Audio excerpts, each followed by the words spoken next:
There we go. How's it going, everyone? This is Anon. None of this is financial advice. This is for entertainment purposes only. Just going over. What's up, Drake? What's up, Krim? How was everybody's weekend? Alright, let me get everything going. Need to catch up here. Let's see. What's up, Hunter? I'm killing these first spots. Yeah, I've got both you guys coming at the same time. You both have the same timestamp at 21:42:45. But I don't know who appears first on the YouTube. Let me go to YouTube and find out. I got it as both you guys came in, but looks like Drake appears at the top. But you guys both have the same timestamp, so if it makes you feel better. All right. Tied for first. So important. First. How's it going, guys? What's up, Jason? What's up, D? How are you? Alright, let me do this. Let me cut and paste this thing. Get things going. Cover whatever you guys want to tonight. I did have a conversation with Adam and Alec over from the guys that we did that, what's it called? The smart money thing, you know. And they said that they'd like to come back and do that again if you guys are cool with that. Yeah, it was a rough day on the market. I was going to say, not a lot of fun today. I mean, it was only down like 1% for SPY, but obviously Tyrion was down like, 8% or something like that. Just, there's no volume on it right now. I think everyone right now is super afraid to dip their toes into anything, let alone, small cap stuff. So, yeah, and we're gonna see that. I mean, at this point right now, this is the environment that we're in.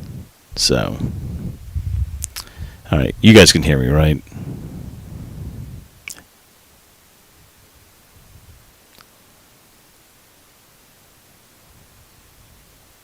I missed the smart money talk. I couldn't catch it on YouTube because of the audio. Could you do a recap of it? Yeah, we just basically had so I know these guys, my personal life, and I they're a little bit younger than I am, but I noticed on the on LinkedIn that Adam, he and I knew each other, and I wrote him and I said, listen, is this right? You started your own brokerage? And he was like, yeah, me and my best friend, we started this thing, and it started with options and stuff like that. And I'm like, okay, cool. Well, I have some ideas about, how about you guys be the broker that Robinhood should have been? And they kind of heard me out, and they were like, man, you're passionate about this. I'm like, yeah, because initially they were just looking for like a niche thing to like enter the market. They were just going to do call option spreads. And like now we've had some conversations, and they're like, yeah, like you guys all seem like you're fine with paying, because the way they're very upfront about their stuff. Instead of actually doing like payment for order flow and selling like stop losses and all this stuff, that's not how they're running their brokerage. They're basically just charging 50 cents per like leg. So if you open or close a position, it's 50 cents. So they're being upfront with it, so that way they're not like, taking money in from other weird ways that like brokers who sell your stop loss information and other different things. So essentially what we did was we went through, and I told him, I was like, I'd love to be able to buy common shares, but obviously you guys aren't doing that. And he was like, we could, like, this was just kind of like our initial thing, but like it sounds like if you have more people that are interested in like talking to us about this. So they actually looked into IEX, which is obviously a lit exchange, but it's one that starts with middle out, which is a lot more fair for your average like person. It's better for retail. It's literally made for retail. Like IEX is like where everyone should be probably routing, just because like they're not looking to make a killing off payment for order flow or any of this other stuff. They're basically doing like a middle out compression, and they have the fact that Wall Street hates them, like these are the guys from Flash Boys, if you've never, so the guys that started the IEX were the guys from Flash Boys that like Wall Street absolutely hates because they're actually, like doing stuff that's like fair to retail and going against the grain. So anyway, yeah. So anyway, yeah. So that's the guys, and so the one guy worked at Susquehanna, so the hedge fund Susquehanna, and it's been interesting talking to him because he's not able to answer anything about individual tickers because obviously they're a brokerage, but at the same time, these guys are basically able to talk about general market conditions and stuff like that, but also kind of share some stories. Like one of the questions was, how do shorts get out of this stuff? And he literally like started going through like a laundry list of like ways that they can extend things, kick the can. Like that was really interesting to hear because like for us, we're like, how do they get out of this reg show? And he's like, oh, you just apply for like Rule 144 and then it kicks the can for 35 extra days. And I'm like, fascinating. Like, because normally Reg Show says that you're supposed to close the position after a certain amount of days, but apparently there's these like loopholes that they're able to apply, and so. But yeah, I was gonna say if you guys are interested, and we can probably do it on Thursday. I think they said they might have availability, so that gives us a little bit of time also to kind of prep and actually do it right this time, so it won't be like, Yeah. So what do you guys want to cover today? And weirdly, just noticing the numbers are dropping. Did I lose something, or are you guys still able to hear me? I want to make sure I'm not like talking to the abyss, because nobody's like chatting on here. Thursday sounds good. Okay, you guys are still here. Yeah, it went from like 30 users down to like 14, so I was just trying to figure out what was going on. I'm like, maybe I didn't do that right. Alright, so cool. What do you guys want to cover today? Alright, Ater, can you compare the recent weeks to the last dips? Yeah, like, so let's do it two ways. Let's go ahead and pull up.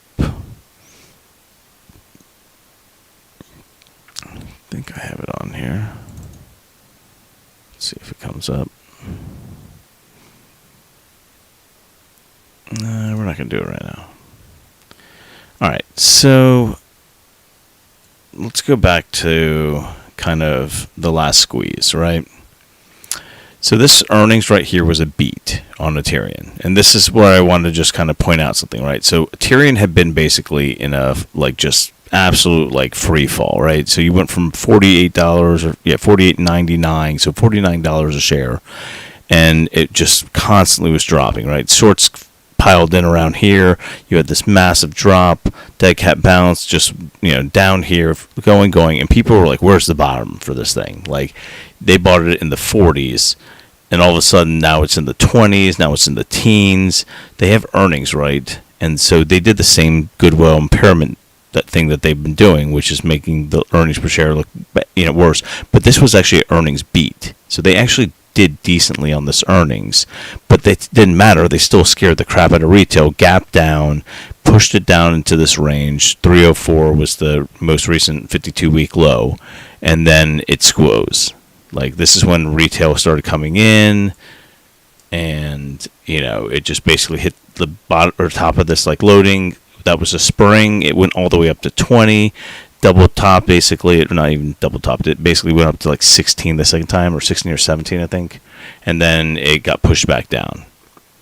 So what ends up happening then for the Tyrion? Let me just go ahead and do this. So another thing where you have this free fall, right? And this is Wyckoff, if you guys don't recognize it. Like, you have like distribution up here, accumulation down here, accumulation. And then we had this area of accumulation down here in the 3s and 2s, right? And that's where it's been hanging out. It's basically near asset values. And so it got pushed down here. And this is where they get super greedy, right? So it hit this low of 210. Now, it's not the absolute all-time low, but what it is it's basically like they pushed it past current asset values, which is super, super aggressive for shorts. But obviously they're doing it because the market conditions right now are crap. Like, you basically are going through one of the largest, like, probably crashes that we're going to see in our lifetimes. I would say that's probably not that inaccurate, because if you actually think about what's probably ahead,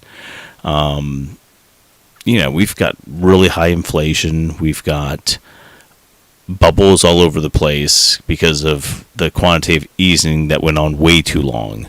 And then, you basically have, in my opinion, a bunch of really, really strong headwinds going in. So everyone's like, okay, like, what's going to end up happening here? So here's the deal, right? So we figured out, and I don't know if I haven't talked to, what's his name, UK Gamer in a while, but what we can do is we can go through, let me see if I can get him to, it's UK Gamer, Gamers Revenge UK, there we go. Any updates? And what was the other guy's name? Rick Shma on Fintel. Okay, but yeah, I was going to say. So what we're we know that like about 300 people own about 6-7% of the float, right? And what we're going to end up seeing probably from this is, we've entered back into this accumulation zone, right? And then we've already hit, I think it was like 211. Was it 211 that day? Yeah, it was 210 again. So it double bottomed basically so far. And if you notice, it took a little bit of time, and then all of a sudden just ran. Like, all of a sudden we got volume out of nowhere, and it ran. So if you look kind of at the last, push down, right? So they went from, this was around 5, right? So 5 gets pushed down. This was in December. So from December down to the absolute lowest, which was March, that's about 3 months of just like basically constant back and forth, back and forth. Earnings, I believe, is August 8th-ish. And then CPI is this week. I think it's like a Wednesday, if I remember correctly. But if anyone wants to correct me, that's more than fine. I'm going to go back and listen doing chores at the moment. Hello, everyone. What's up, Dirty? All right. But yeah, I was going to say, so what we're dealing with right now is obviously a pretty big, headwind. Now, the interesting thing is going to be, how long can it be down here before it starts becoming a problem? Because, we'll get more information on August 8th-ish, whatever the earnings call is, right? But we're going to find out how... Okay, so it is on Wednesday. The CPI is on Wednesday. Yeah, we'll see how it goes. I mean, obviously, if CPI data is showing that it's even worse, then they're going to probably have to tighten more. They'll probably stay with the 75 point, raise, but, we'll see. But if it's better than expected, then you may see, okay, maybe it's not going to be as bad. My guess is it's going to probably be okay. The markets are going to chop around. We're just whipsawing right now. We're basically just, nobody knows which way's up, it seems like. But we know that there's a ton of people actually placing bets on the market going down, right? The thing about us is, at least as Aterian holders, if you're holding Aterian, many people are that listening on this.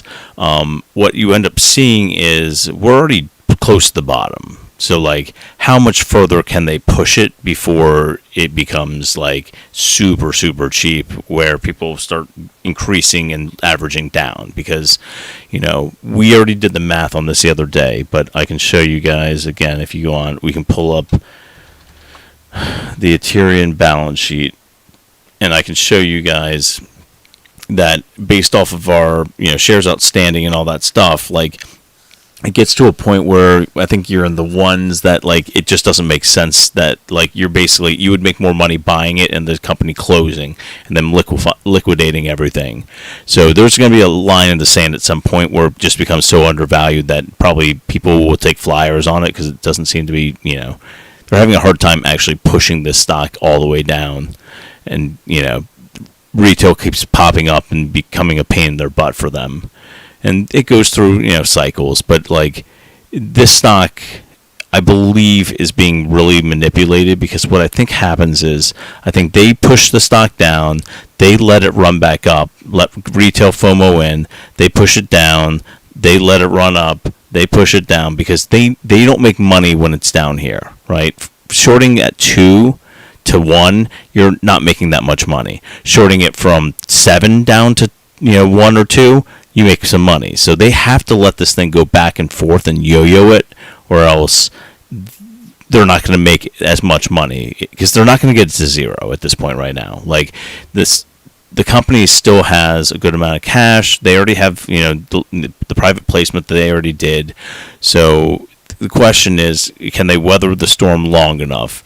As long as they don't go out of business, like, you basically have a shot at this turning around and going back up, and actually with the amount of short interest it still has on it, even at, like 7 million shares or whatever it is. Like, so no matter what, I will tell you this, Aterian will go back up to a minimum of 320. So the reason I say that is that's where the warrants are. And if you want to take a look real quick, I can just show you. So we'll pull up dilution tracker real quick so I can show you guys. The warrants are at 320. And I'm pulling up Aterian right now so you can see for yourselves. Okay.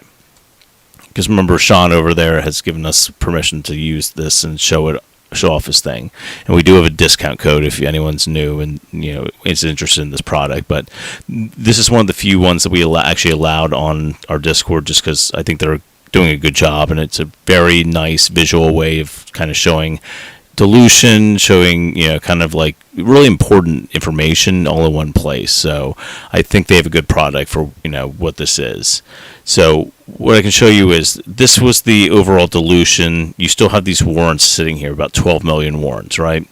Most of them come in this form right here. Now these ones right here, basically you don't even have to worry about, because Ethereum would have to go up to $25.10 for these things to even matter, and $15.60 for these 300,000, which is almost nothing. So this is the one that's obviously the most like.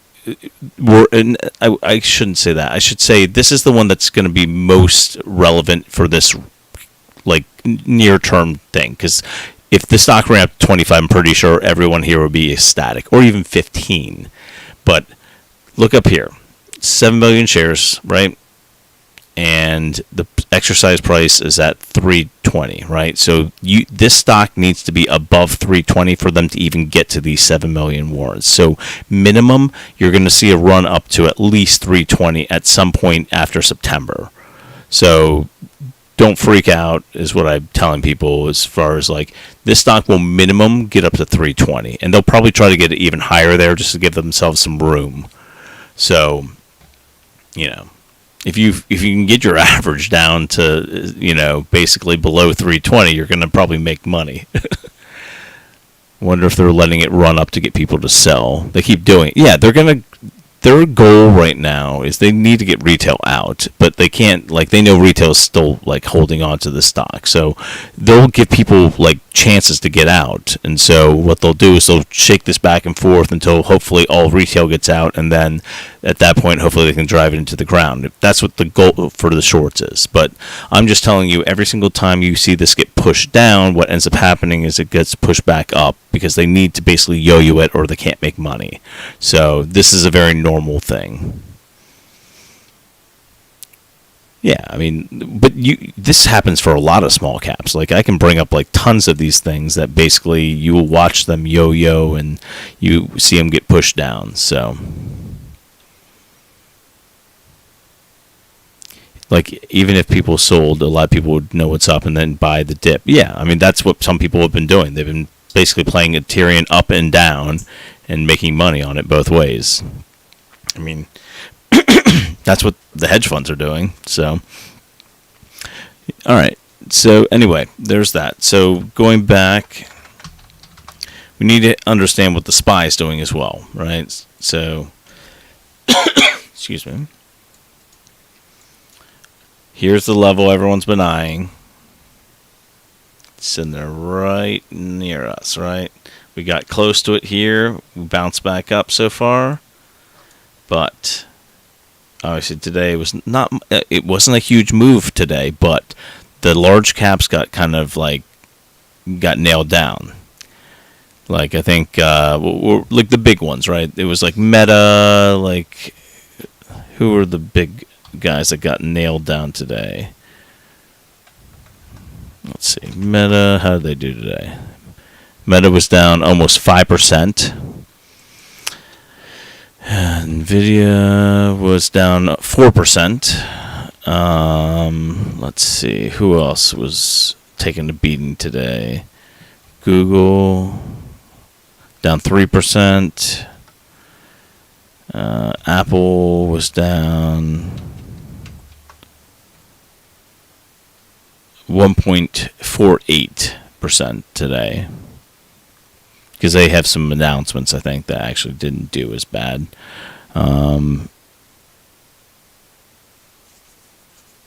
Yeah, so, I mean, I think Burry's shorting Apple, but it's mainly just a hedge against... if I remember correctly, Burry's shorting Apple, but long the SPY, because it's cheaper to do it that way, and because Apple makes up a large portion of the S&P, like, it's weighted. So, like, basically what he's done is he found a really cheap way of hedging. So, let's see.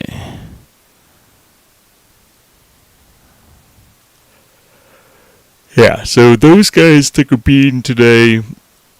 Overall, it was only down about, like, 1%, but, like, it was a interesting day. Most of the meme stocks got beat down. Let's do this. So let's throw Ater here. That was 8% down.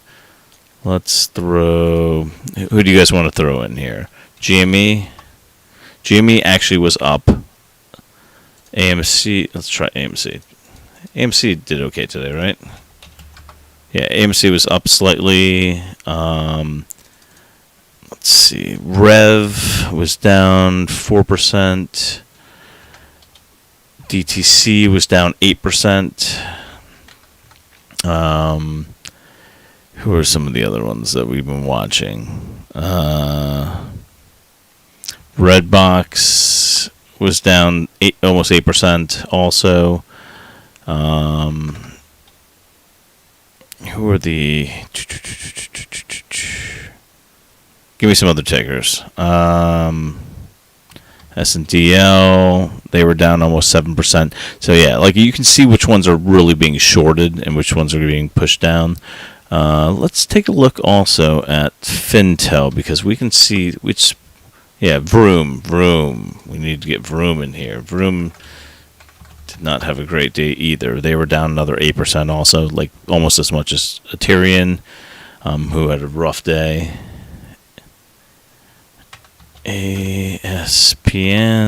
Aspen, they were down only 2. Yeah, that's not that bad. But yeah, they were down 2.6.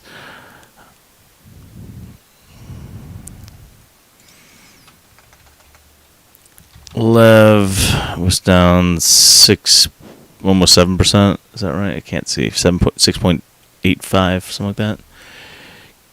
Can you do a little DD on Lev? They have 125 million ATM announced. Want to know, should I wait before investing? Well, I mean, okay. So, first off, if you want to, none of this is financial advice, once again, but let's take a look at them real quick. So let's pull over dilution tracker. Let's put them in, like Lev, right? So Lion Electric, Farm and Heavy Construction. Let me just read what they do. The special purpose. So it's a SPAC. formed for the purpose of mergers. I don't like the SPAC space personally. It seems like they've been, yeah, okay. But they do have some institutional ownership, so almost 41%. That's decent. Do already have some short interest against them, but a lot of SPACs do. Let's see who owns the majority of them. Power Core of Canada, Investco. So they must be Are they Canadian? Yeah, I mean, there's a lot of Canadian stuff in here, so I'm guessing they're based out of Canada. Is that right? Filings, yeah, because they're foreign, so they must be Canadian. All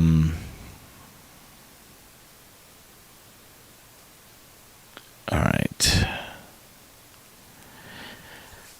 Give me a second, because I've got to figure out now, because obviously these are different than, like... All right, so are there any warrants? It looks like there are warrants on this, too.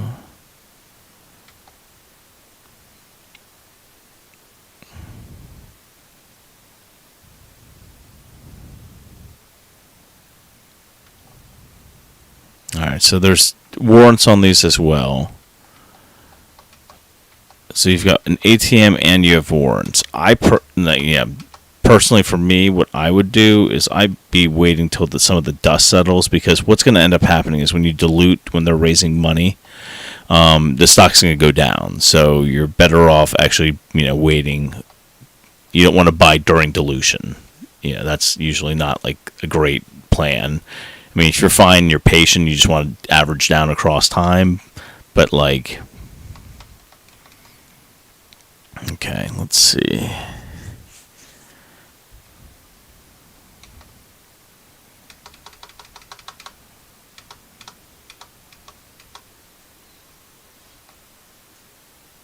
Yeah. So, yeah, there's a good amount of warrants. There's a good amount of... Let me see. Did they do it as an ATM? Or no. Let's try at the money. Let's try offering.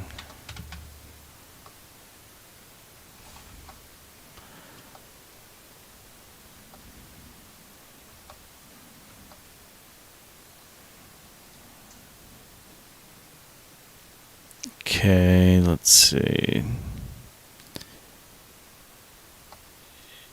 Yeah. So they don't have a ton of information here. Like, this is me doing things on the fly, but like, yeah, like, so this is obviously like meant for more small caps. For some of the larger ones, they don't provide all the information for. This is obviously a larger company. I didn't look at the entire filings, but it looked pretty much like they've got a good amount of money flowing through there. Let's see. Can we pull up? So 120 million float, shares outstanding 190 million. What's their market cap? Yeah, market cap's almost 810 million. So, I mean, yeah. This is a bigger company, so. Alright. So, anyway, yeah, I've personally, for me, if they've got dilution and stuff like that on the table as far as, like, especially an ATM, if they're raising money that way, if they have 120 million ATM announced, did they announce it today? Then I would personally wait, because you're going to probably see the stock go down more, because how old is this? Let me just go to weeks. So hit a high of 36, and now it's been down here. It's because it's been diluting. So I mean you're oversold. So like once the dilution's finished and they have the money, then it will start rising again. But you just have to kind of figure out when the right time is for you to enter. This was I guess the all-time low so far. That was like 408. So yeah. All right. But yeah, so you can see there's a bunch of stocks that took a bit of a beating today, especially like the meme stocks. And at one point, I know Gamestop and AMC both were down pretty heavy too. So GameStop's in that interesting spot because they just announced that NFT thing also.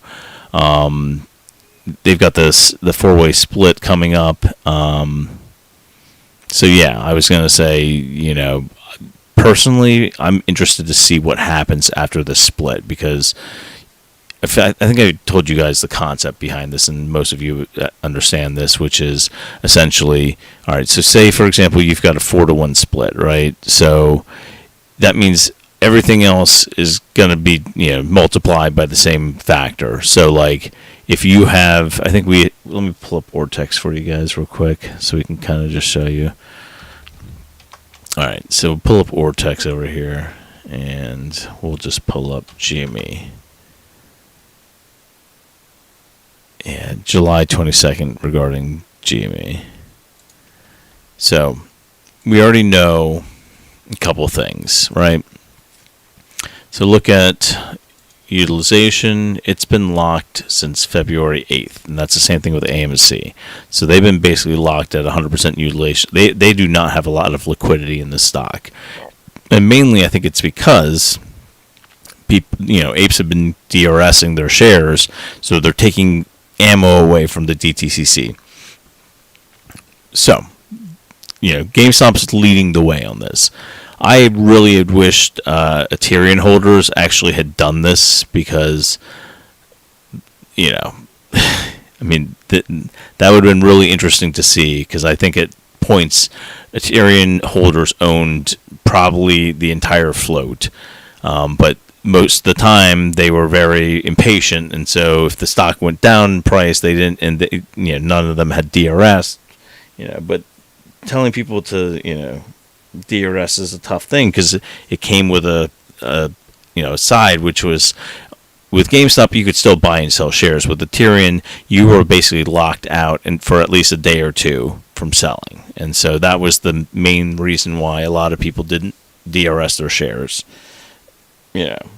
And that's everyone's choice. It's but like I said, not a lot of liquidity in the stock, right? And so since this day, they pushed it down, and they had the spring went all the way back up, and they're in this constant, just like bouncing around. This is how the stock operates, right?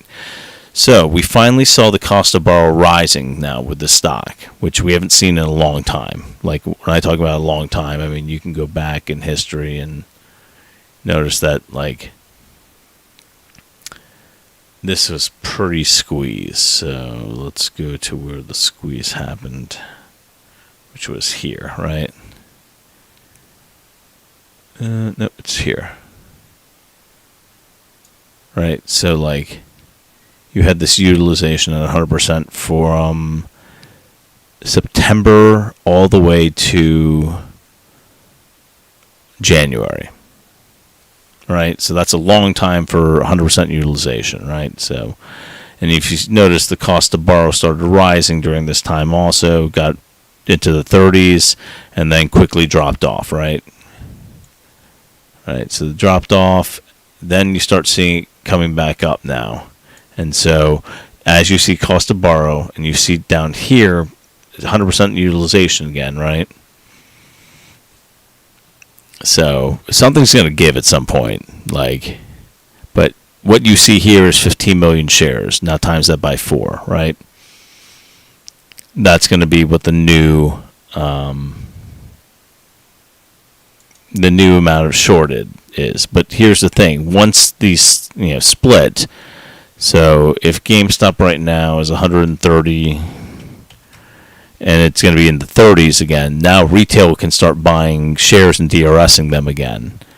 And, if they try pushing the stock price down, that's fine. It makes it cheaper. And there's going to be more ability. Because it's like a psychological thing. Even though nothing's really changing as far as the value, people are fine spending, $30 rather than $130.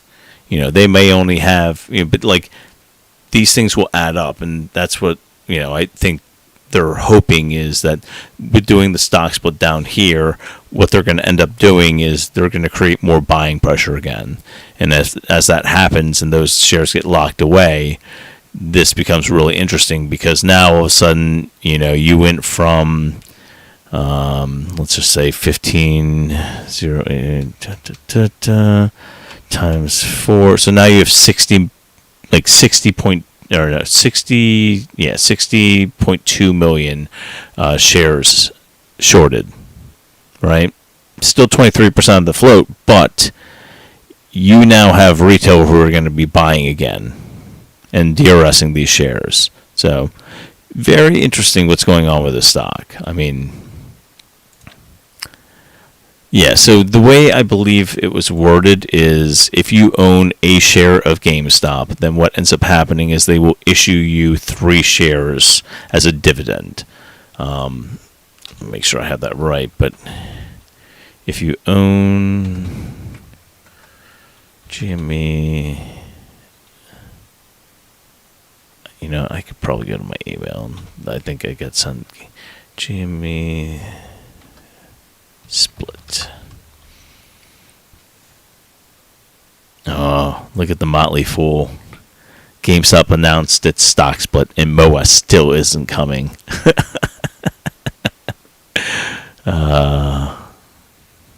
This is fun.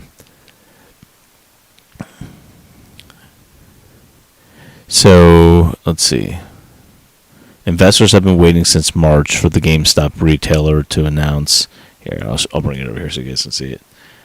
Unfortunately, the mother of all squeezes, or MOAS, that the meme traders have been waiting for, has still will not happen.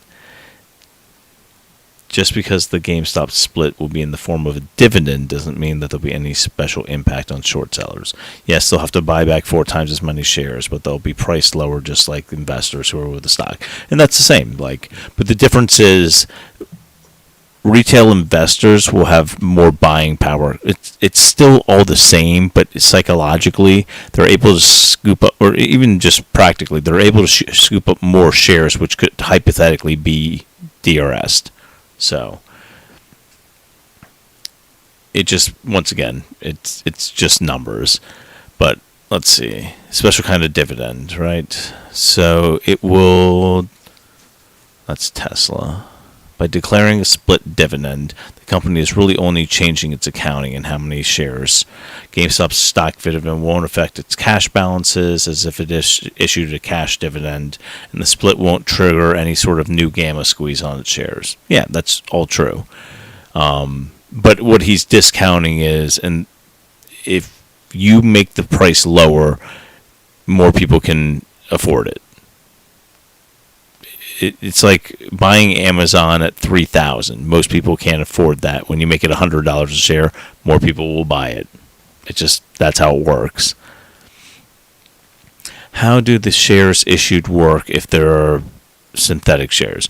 They will automatically give you your shares if you're holding them in computer share or even in a brokerage, because they don't differentiate the synthetics. Any share that retail has are technically, even if they are synthetics, they will issue them.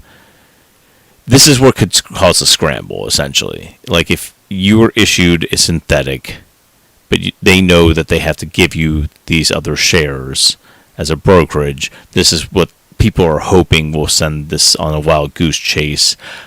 Personally, I don't think it's going to happen. I think what's going to end up happening is they're just going to be a different stock price, which will cause more buying pressure, and then you'll see the stock price probably fluctuate from there. But yeah. Financials this week. Are you playing FAS? So I do like FAS. I think you guys have heard me talk about them before. I'm not quite sure if I'm not playing FAS yet. I kind of been waiting to see, just because with financials, they're so easy. They basically have fun ways of accounting to make things look better than they are. So, yeah. But anyway, let's do this. With a stock split, it's easier to sell covered calls and cash secured puts. Do you think that would affect GME anyway?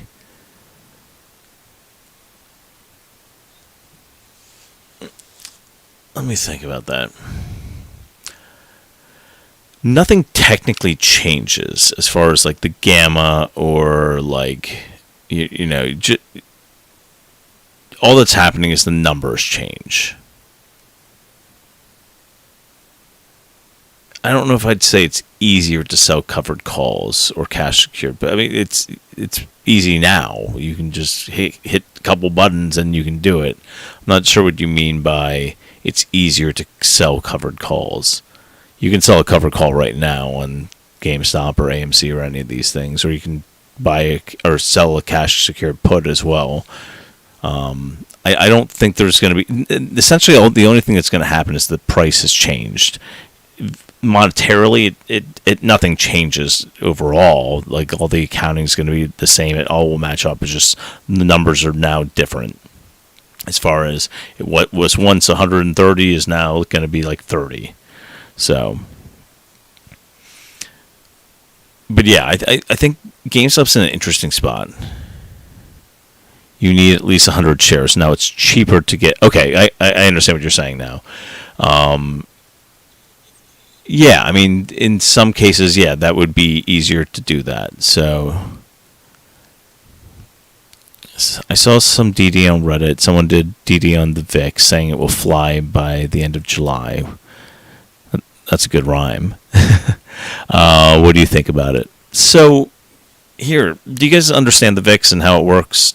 Everyone's good on it? Like, the VIX is just a volatility index, right? So, this was COVID, and the VIX ran really, really high and hard, right? And if you go back, let's go back on the weekly. I guess that's all they've tracked. But what we'll do is on. All right, so this was an interesting thing because obviously the VIX went all the way from like 13 to I think a high of like 80. Was it 85, 86, something like that? Let's see, like 85, roughly. I don't know. During COVID. And the VIX technically is just basically the amount of people buying puts on the SPY. Obviously, during this run, there was a lot of bearish, because the world shut down. Some of the people are insisting prices won't drop after. Sorry, Ben. Some of the super stock guys are insisting the price won't drop after. On GameStop? I mean, the stock is splitting, so like if you're at 130, you divide that by 4. The price will absolutely drop because any stock split, that's what happens. Like, right? Like, yeah, I mean, the stock would have to lower in price. Nothing's changing except for the amount of shares goes from like, what's it at now? Let's pull up GameStop so I can just see. Like the shares outstanding is 75 million. Yeah, agreed. They're calling it a split dividend. But the only thing that's changing is the amount of shares. It's just a different way of accounting.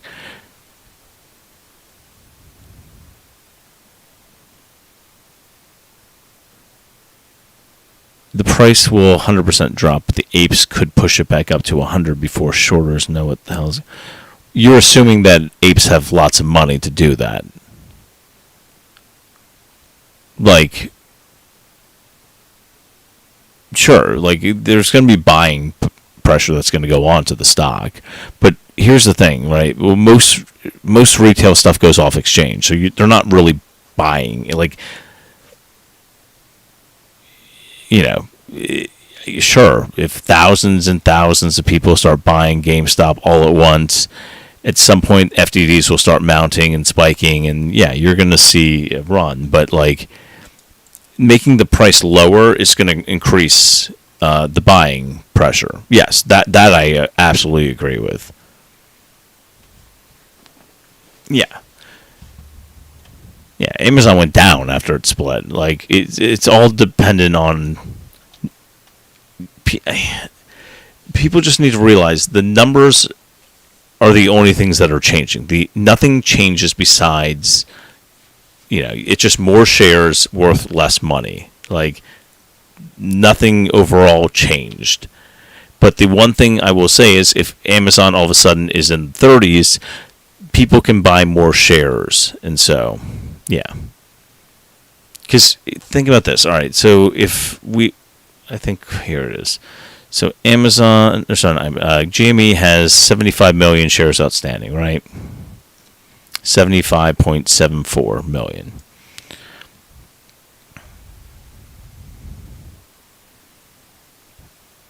Okay, here we go.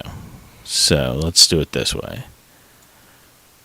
So we're going to clear this, and we're going to say, so there's 75,740,288. That's GameStop's shares outstanding right now, right? We're timesing that by 4, which is going to give us, what is that? Why are they saying it's going to go to 1 billion in that article?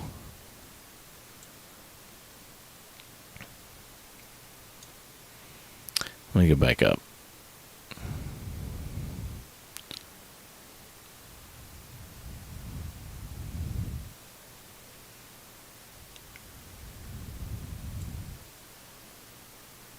All right, so let's read this again. The shares will split by a 4-to-1 ratio, meaning for every share you own, you get 3 more, but one will be worth 1/4 the price that they previously traded in. So if it closed at 135, an investor with 10 shares owns 40 now, but they'll only be worth 33. Okay, so I've got the math there right. Yeah. Yeah, so right here, same thing. I had 30, they have 33, but they were using 135 because I was using 130 for my math. And then, where did I see the thing about the billion? I swear I read something about 1 billion. Let's see. Here, let's see. Increasing the number of shares outstanding from 300 million to 1 billion. What are they talking about?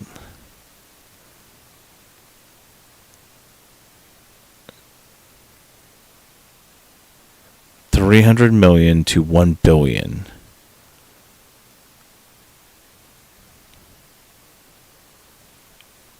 What are they talking about? Shares outstanding is only is 75 million. What's Motley Crue talking about? Look at this crap. The move doesn't seem to benefit shareholders. The Motley Fool. Anyone that believes anything they say. It's like wolf in sheep's clothing, quote unquote, informing, investors. All right. We established, I can show Fintel, right? Is that not an issue? All right. So right here, GME institutional ownership and shareholders. I don't know where they're coming up with 300 million. Like, look at this article. It says,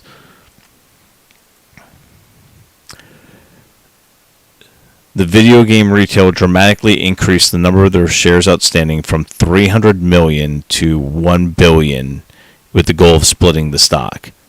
GME ownership's only 75. What are they talking about?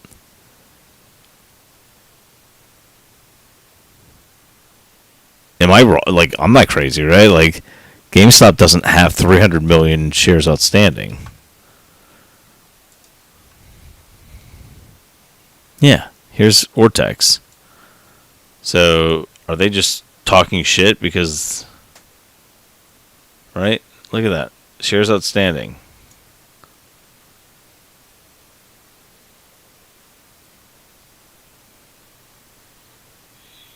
Okay, someone help me understand what the hell Motley Fool is talking about, because look how they wrote this. GME's stock split was announced finally. Investors have been waiting since March for the move, blah, blah, blah, blah, blah. The video game retail dramatically increased the number of shares outstanding from 300 million to 1 billion with the goal of splitting the stock. Guys, like 75. Where did they get 300?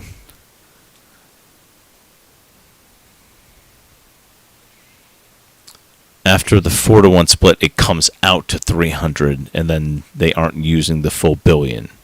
Okay, that makes sense. So he's saying that the way they're wording this, though, doesn't that make you seem like they're going to go from 300 million to 1 billion? But that's not actually correct. They're authorized probably for 1 billion shares, but they're only going to 300. That's sneaky how they worded that. You guys see that? Yeah, there will be 302 million after the 4-to-1 split. So 300 million will be your new shares outstanding, and about 60.2 million of them will be. Yeah, that's super misleading, and that's why they wrote it that way, because once again, it's Motley Fool. And Motley Fool, I don't really care, because you're never going to probably think I'm big enough to actually, but I'm just telling you right now, I think that's a trash way of writing things, because that is super misleading. Yeah.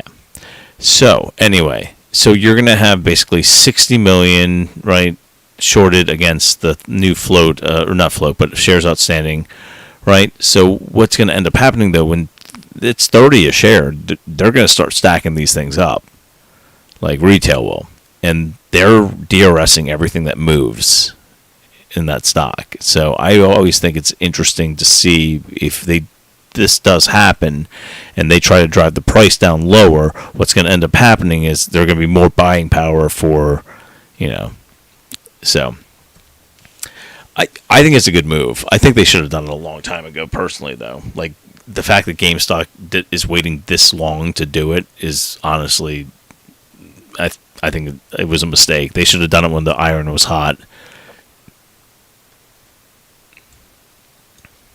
But hey, what do I know? I also think that GameStop honestly should be making sure that I understand they're doing this, like NFT thing, and I looked at it and it looked okay. Like, was it GME? What was it, beta NFT thing?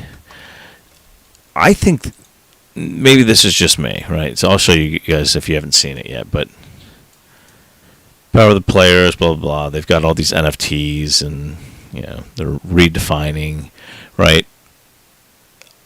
To me, this is all just like artwork, and I think where their money lies is actually, and I don't know how you make this work, but basically they should be think about this, all those online games, you got loot, you got all these marketplaces, all this stuff. Why can't you do an NFT for those loot items, for all these things, and allow people to trade them back and forth, taking a small fee? Like, that's where your money is. Like, you have skins in video games, these are all things that could be NFT'd in video games. You guys are a video game company. Like, holy crap, why don't you make this work? Like, figure out a way of monetizing video game players across the world and having a central place where they can... Yeah, but like, NFT, a lot of NFTs have some utility. That's fine. What I'm saying is they need to incorporate this into the video games that they're selling.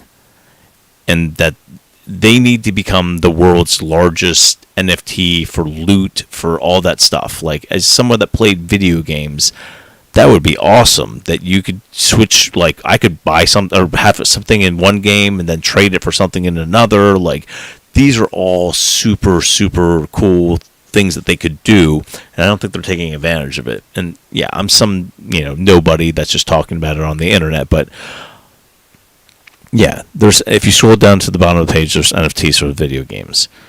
Okay, but like, is it for like loot and stuff like that? Because I think that's where the money is. Yeah, create a VR place for people to swap NFTs, swap loot items. Like, that's where I think your money is. Like, that's where I think they can make some money. Because wouldn't it be cool? Because these are games that are going to be playable, and but like, that's what I want to see. I want to see more of this. This one's dope. Okay, I've never even heard of it, but cool. I don't know, staking. So is this like a video game that basically has... Okay, here we go.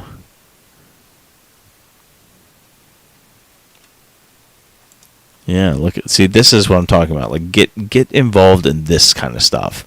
Like, this is where your money is. Like, get these developers, connect a wallet. Like, they make a lot of money on things like League of Legends, Dota, all those things. Like, you need to get into this kind of stuff, and that's where your money is. I would expect a spike in your GME stake after a split. Yeah, I would too, because I think what's going to end up happening is you're going to get buying pressure again. When it's in, like 200 and 300, nobody can afford it as far as retail. Like, the big guys can, but retail can't afford it. When it's down in the 30s, this is when retail had the most power. And people don't realize that. Like, look at this right here, right? Back when the stock was $5 a share, that's when retail had the most power, down here. Like, forget about everything else. Like, and this is the same thing with Aterian. Like, even, I feel all this crap in the way, but like, when things are bad down here, that's when retail gained the most power. Retail doesn't gain the most power up here. Retail has the most power when it's low. So, I mean, yeah. That's why, like, it doesn't make me nervous at all, because I already know that, a stock like Ethereum's highly manipulated. It runs up and down. You're going to see that. And I mean, look at these things. It bounced perfectly off fib line. And you just, like, this is how these guys do it. Like, hedgies might short after the split. I'm sure they will. And I'll buy more. I'll buy more of, like, all these things when they are down, because at some point, as long as the company's not going out of business, I'll continue buying them, because I think GameStop really does have a legitimate shot of actually turning things around. They've got $1 billion in cash. They are doing some layoffs, which is not great, but at the same time, it's trimming some fat, which I know is cliche. Nobody wants to hear that, but like, if they're doing it in the right places, it can be good, because it does, give them a little bit more wiggle room to just kind of figure out how they're going to make money, because that's their future. They need to figure out a way to make money. And at this point right now, they're in a business that's at this point dying, let's be honest. Like, digital, so they need to reinvent something. And so this is where I think you use that money. You diluted during squeeze to get enough money where you can now, like, compete and try to recreate something or invent something new, and then really just kind of go out and figure out a way of combining some of these new cutting edge things and become a leader again in video games. Like, that's what you do. So but yeah, like I said, retail had all the power back when the stock was low. It's a lot harder when things were down here in the twos, and not twos, but I think it got down to 3. What was the low? I think it was like, here it is. I can't even read that, but it was like 250. It got all the way down to 250. That was, they were trying to either put the stock under or at least get it acquired by somebody else. But and look at something like AMC and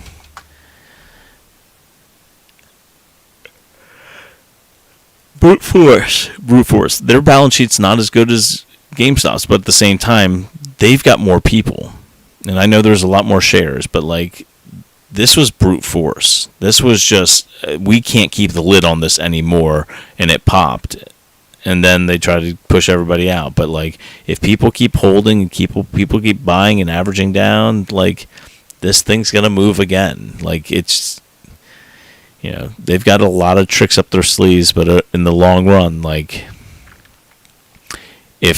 look at retail investors are dressing up and getting other people to start like social media trends to get them in the movies. Like, they're gonna start making money because these apes are basically changing the game. Like, people are like shopping at GameStop just to make sure that they support their companies. Like, that's what you should do as a shareholder. Like, I would expect people, if you need a new chair, go look at, GameStop, go look at Aterian. Like, Aterian owns Rift 6, and, if you want to buy a new coffee maker, look at, Aterian. And like, this is where you need to, like, this is just how my grandfather taught me, because if you're going to buy a stock, that's your company. Like, you better be using those products, and if you think there's room for improvement, you should tell the company, because you're a shareholder. So, Ant Card, will they figure out the synthetic number after the stock? So I don't think so. I don't think anything's going to technically change for GameStop after the split.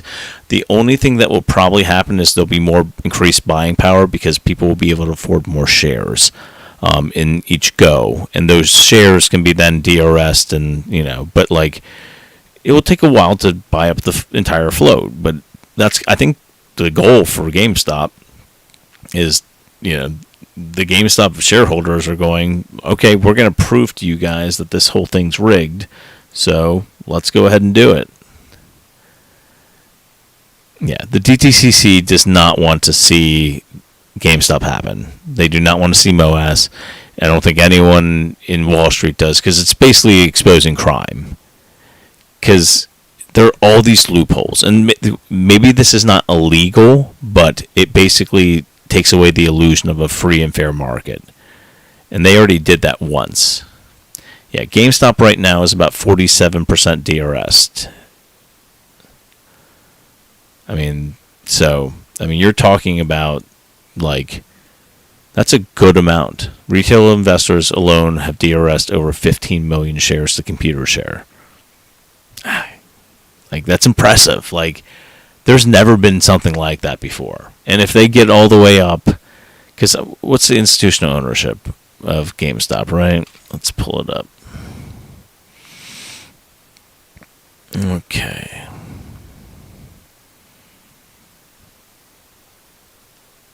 So institutional owners own about 30% of GameStop.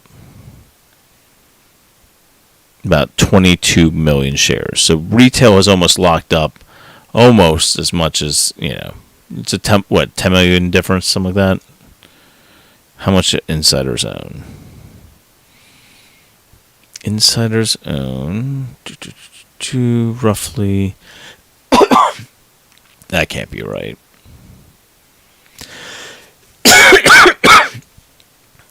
That can't be right. You're gonna make me go through filings. All right, let me see something. What is institutional ownership for? Wait, Ryan Cohen's not considered an insider?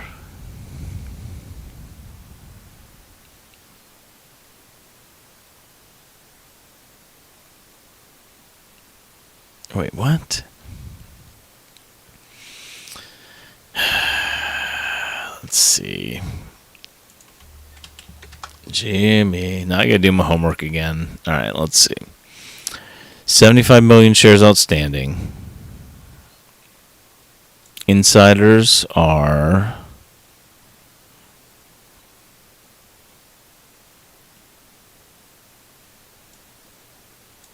Yeah, GameStop's gonna explode again. Like, it's just a matter of time. Like, I don't care what people say. Like, I truly believe that at this point, it's just a matter of time.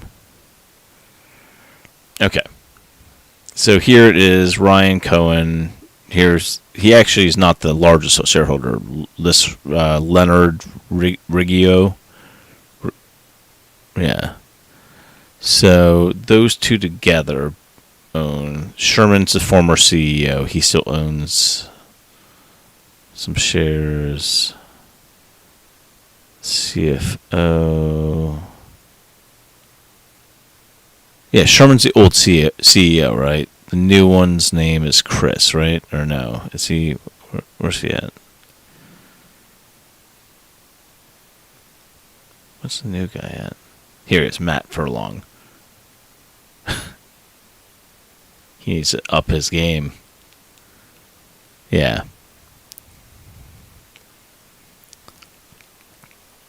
Yeah. But, like, alright, so let's tally some of these up. Let's do the work, right? I've got like 15 minutes left, so this is what we'll work on just for a second. Okay. So, we said this guy owns, he's a director, and he owns, take out the 9 million. Cohen owns that many. Always reminds me of like that. Was it Finding Dory or P. Sherman? Wallaby Wet Lane. All right, let's do that. They're paid with stock-based compensation predominantly. Yeah, but like they're still insiders, so they're locking this up, right? So these are insider shares, so they should be taken out of the float technically. Let's do 511,900. Oops, take away 1 plus 4400 plus 390 360 plus. I don't feel like doing this for all these, but let's. That's like the biggest ones, right? And we left off on 9th, so this one right here, right?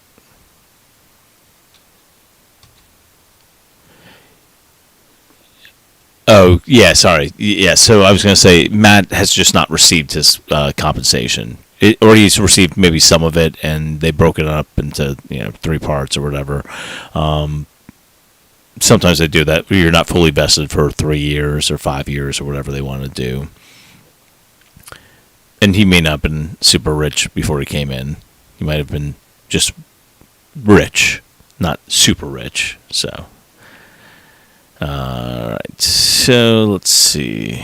We were at 346,350, 32. Right.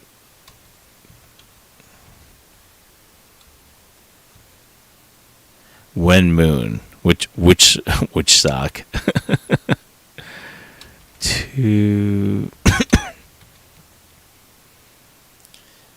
All right, I'm gonna roughly just guess that this is all equated to another, I don't know, million shares. So let's just say it's around 24 million. Okay, so if 75, go back here. So if 75, 740,222 minus, and we said, oops, I didn't do something right. Hold on. Cannot divide by 0. Chuck Norris can. All right, 75,402. All right. Oh, supposed to be 75. Sorry. 7574222 0222, right? Okay. Minus 24 million from insiders. That gives you a free float around 51. Now, some of these are probably not strategic partners, so there may be why they're saying that the free float is 63, but insiders own roughly about 24 million. So, and most of them aren't going to be selling, though some of them can lend out their shares if they want to. But let's just go off this real quick. So you said that apes own about how many were DRS recently in the last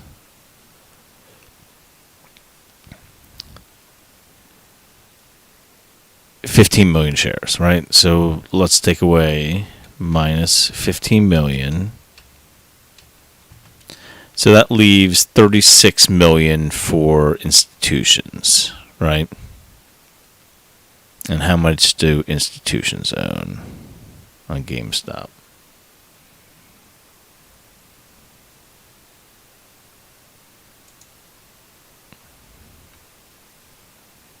Oh, they're counting Ryan Cohen as institution, I guess. Though he probably shouldn't be, because he's probably not selling or...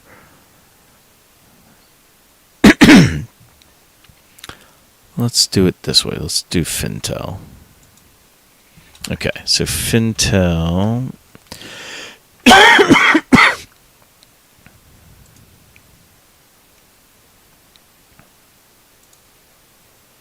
Okay, here we go. Owners, institutional owners. 22 million.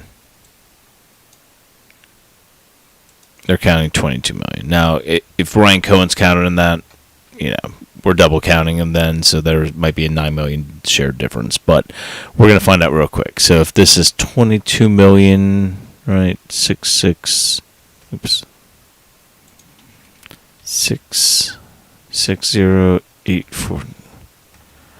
All right, so that leaves about 14 million shares unaccounted for. So that's what I'd be saying is like going to be interesting, right? So 14 million shares left for the rest of the world. And,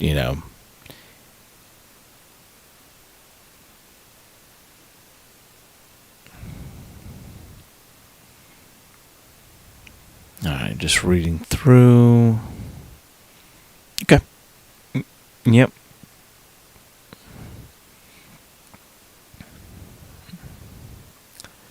And you can see, make sure it's not an import, but I'll go ahead and I can dive into some of these numbers again to just take a look and see if everything matches up. But what I would expect overall, let's take a look at the shorts on it.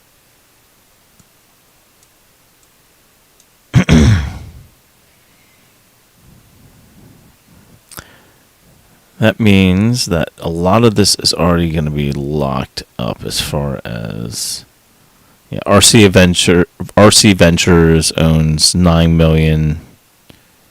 They did sell, I guess, 100,000? No. Yeah. 100,000 shares, but that was it. Probably for tax purposes.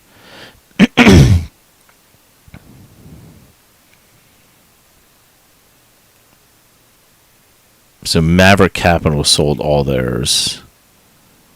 Susquehanna sold about 36%. Vanguard Group has actually added. Senvest sold their entire position of 5 million shares. And BlackRock added, actually. I can show you guys this if you want. So you had some selling here. They basically sold 9 million shares, 9.6 million shares between just these two. And another, and this has also been reduced down pretty much. So just throwing that out there so you can see. So there was some institutional selling, which is probably why the stock price had been going down. But yeah, there's 14 million shares unaccounted for between institutions which are supposedly only owning like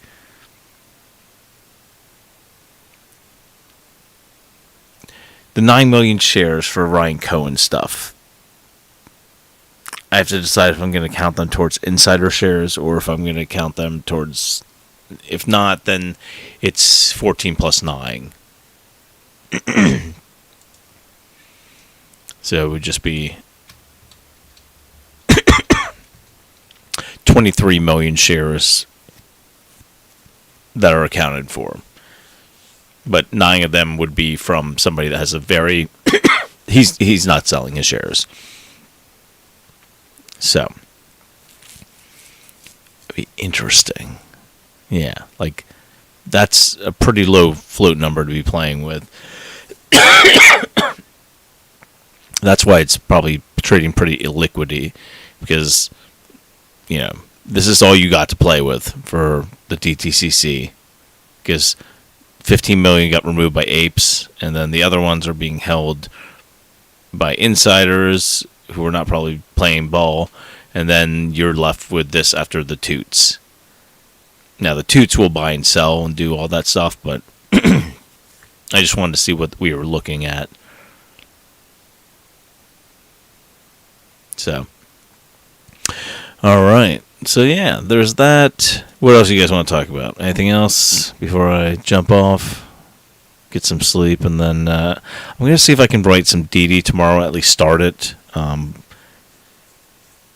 I do want to do like kind of a State of the Union kind of for like squeeze stocks, because I feel like a lot of them got like hammered today.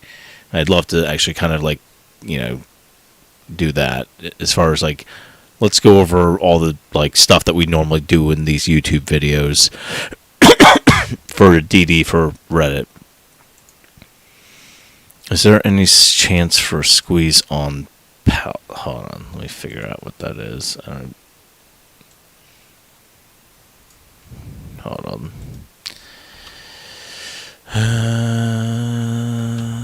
Let's see. Ticker symbol.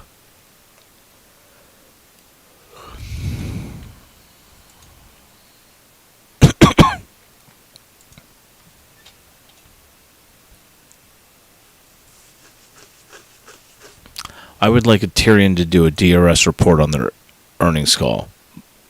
Yeah, I mean, but I don't think that many people have actually DRS'd.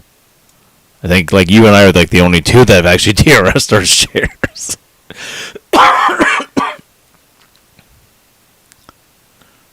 All right, let's take a look real quick. So let's do any chance for Pelt. Okay. PALT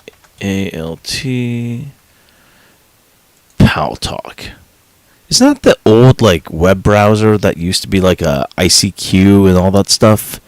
Is that the same company from like way back in the day, like Paltalk?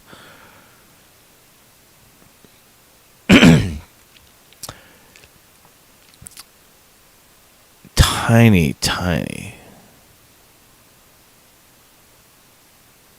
But yeah, that'd be cool if they do add the DRS on Aterian, because that would, I think, hopefully maybe encourage people to do it.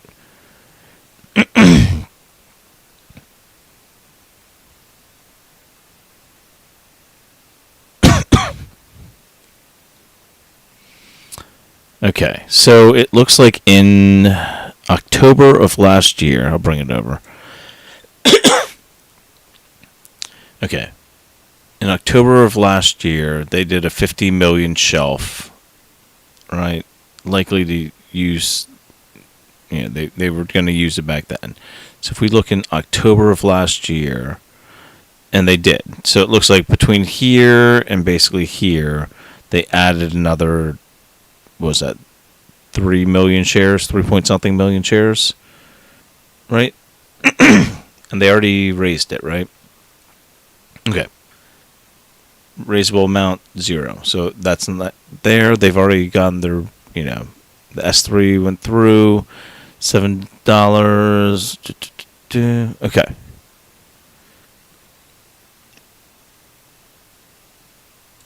Oh, you know what I didn't do? I didn't.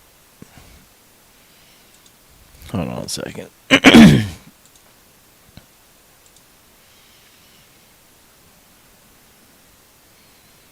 Yeah, if you can subscribe, if you're new here and you can subscribe, that'd be great. We do these pretty much every night that the stock market's open. Every once in a while I'll do, you know, but just trying to create a community and hang out and talk about stocks and, share what I can. Okay. And I'm a big... So apparently I didn't monetize on any of my last 4 videos. So that's... that was my bad. And I actually had a decent amount of views on it too. So... Okay. Yeah, so... Going back. So check this out, right? They have money. You can see right here. They don't burn through that much cash, and they still have about $19 million left. So that's good. All right. So you still have a very small float, right? So shares outstanding, you have about less than 10 million. You have cash. The only thing that you don't have is institutional ownership, right? So institutions don't own the stock. Your largest holders are Vanguard, who own, less than 100,000 shares.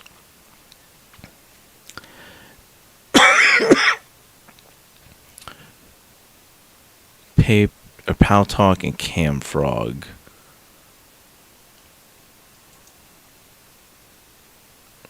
I held 18. Yeah, it's a 20-year-old. So this was the same company that I actually remember them. You did Paltalk, and it was a tiny it was competing against ICQ and AOL back in the day. Oh yeah, we're gonna have them back on Thursday. Awesomeness, dude. So the Smart Money and the guys from Optionality will be back on here on Thursday if you're cool with that. And we'll give you guys a chance to ask some questions and do all that. So, yeah, nice to meet you guys. I see some new names in here, so that's cool. Appreciate that. Smash the like if you can, and subscribe.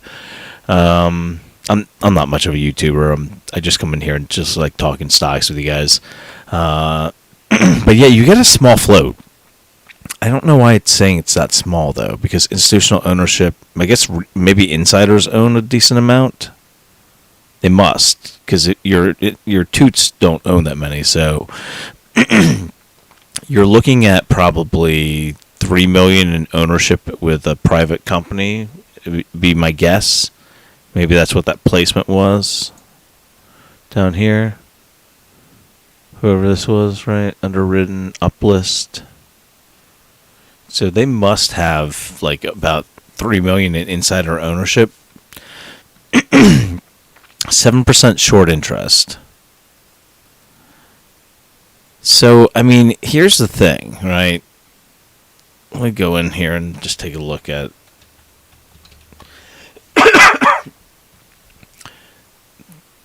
They're doing fine as far as cash and, I don't know what their niche is. Let's take a look at their balance sheet, but short interest against them is not super high, but it's such a small float that I could see them moving.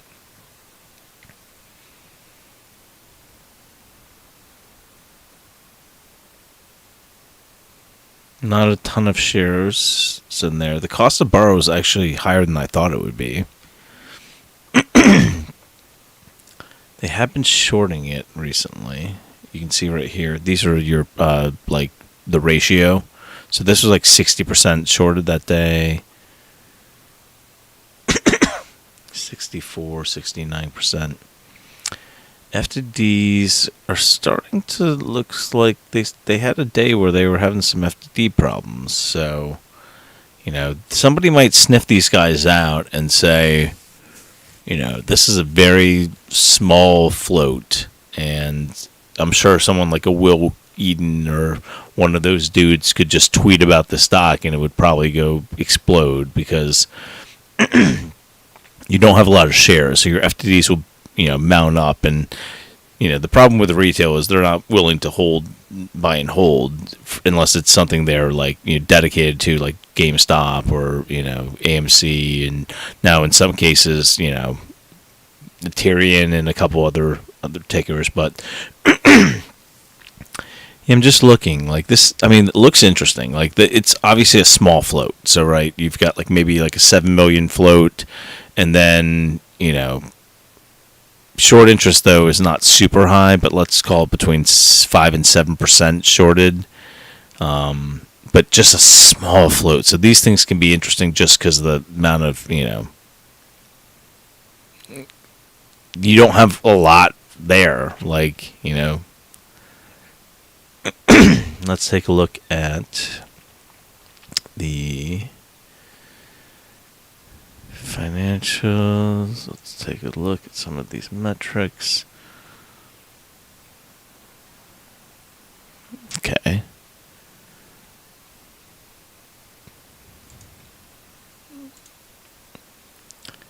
Let's look at their last 10Q. Excuse me. All right. Let me just take a look at their balance sheet real quick.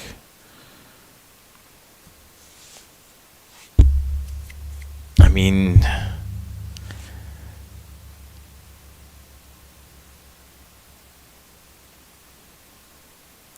yeah, I mean, they're not, I mean, they're obviously like shrinking a bit. This goodwill you could take out just because that's a good amount of goodwill. It means something they acquired is now worth less than it was.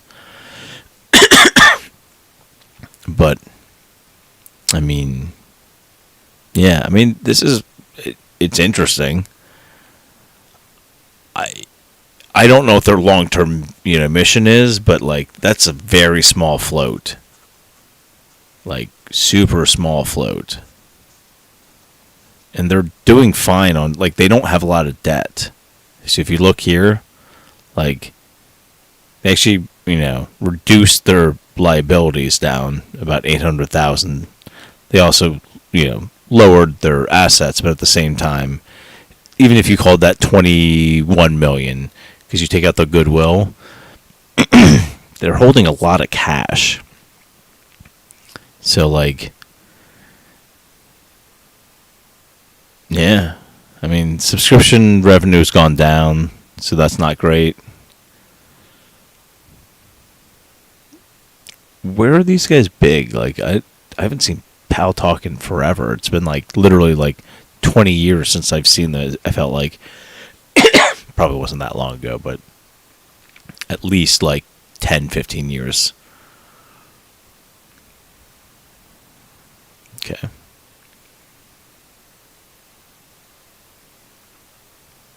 Yeah, interesting. So yeah, these guys could move if, like, retail was interested in them.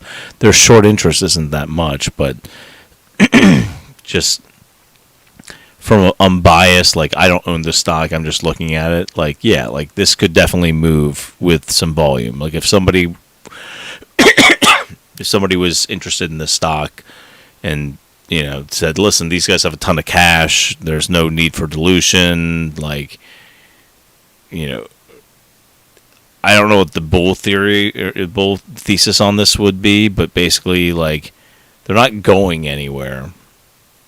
I'd be curious to see what plans they have. Like, you would have to do some real deep diving to, like, figure out, but this is a stock that could move with, because just the float's so small, and there is a small amount of short interest on it.